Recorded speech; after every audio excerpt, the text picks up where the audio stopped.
Бүгін тауықтың етінен, тауықтың төс етінен тез дайын болатын және жесе жегің келе беретін дәмді тағам дайындайтын боламыз.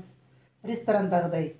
Қазір ол үшін мынау бір тауықтың төс еті, соның әрқайсысын 12-ге бөлдік, енді әрқайсысын тағы 2-ге бөлеміз.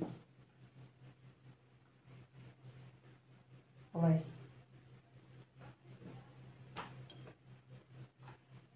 Екіншісінде солай тура 2-ге бөлеміз.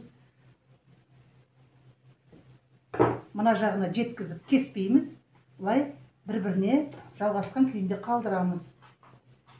Және оны пышақтың ұстайтын жағымен жақсылап кішкене ұрғылап аламыз. Осылай ұрып. Менің арнайы инструментім болмайды, осыны жасап жатырмын. Мұның арнайы молоток деген болады для отбивания мяса. Ондай инструменттеріміз болса, тіпті жақсылап екі жағынан ұрып аламыз.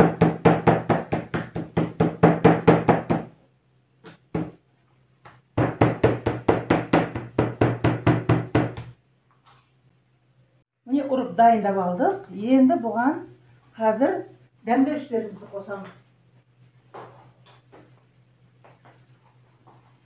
Аздап тұз себеміз, бір шым-шым тұз. Әрқайсысына кішкене былай жағыңқырап қоямыз. Және тауыққа арналған дәмдеуіш, паприка, тәтті, қара бұрыш, мына жерде кішкене қант аздап. Бәрін араластырып береміз. Араластырып беріп, осы тауық етінің бетіне 2-ге бөліп себеміз.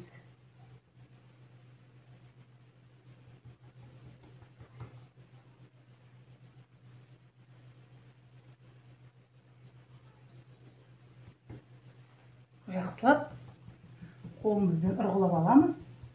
Дәмдеуіштер арасына сіңсін деп.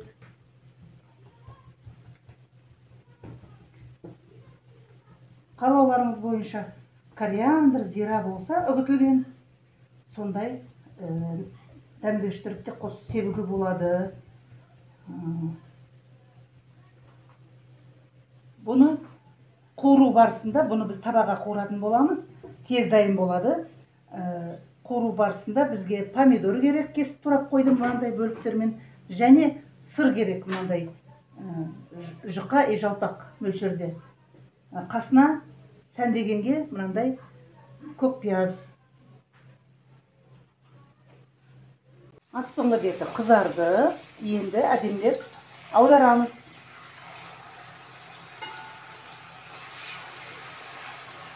Аударып, үстіне жаңағы дайын помидорымызды қоямыз.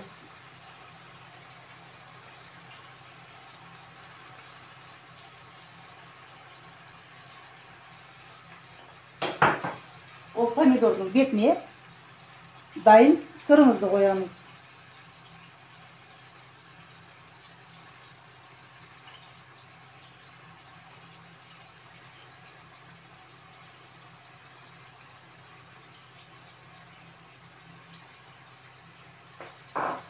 Сонан соң табамыздың бетін қақпағымен жауып қоямыз.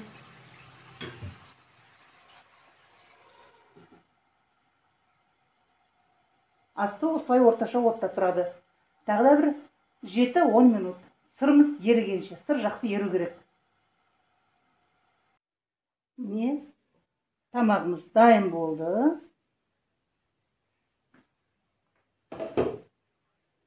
Күтпеген жағдайда келіп қалған қонаққа ұсынуға болатын жақсы кешкі ас, түскі ас, кешкі ас десеңіз де болады.